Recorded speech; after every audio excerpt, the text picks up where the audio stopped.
I know you're not an actress, but could you just display for me some of the disgusting looks the jury is making? I got to see this. Okay, so one juror, which I'm not going to lie, before she seemed to not be buying anything the prosecution was putting down.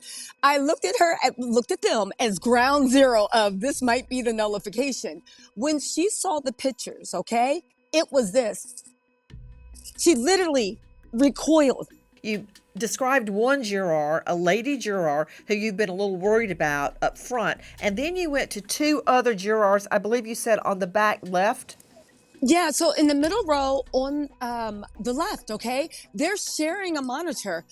Again, I have to tell you how impactful this was. The prosecution didn't just show one picture, two picture. It was like again, again, and again.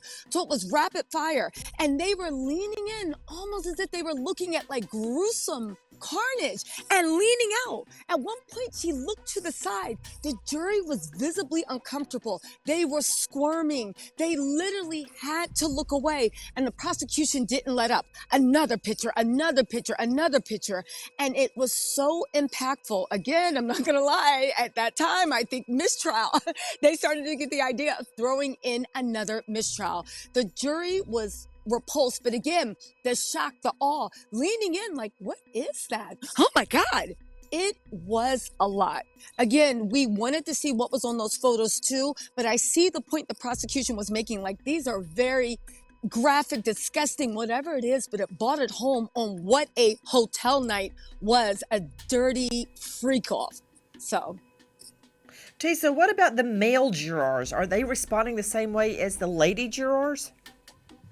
I gotta say, I was a little bit concerned about the male jurors, but when it comes to the graphic nature and the pictures, they also were very, very disgusted. Again, leaning in, what is that? Rubbing their heads, looking to the side, just being like, or these sighs of, oof, like it was a lot. Again, the prosecution, through all of the smoke screens, they are moving forward. Now, and again, when we heard testimony about the 10,000 rent and whether, she was a girlfriend or not, it seemed like they might have been losing them. But the pictures, it brought it home.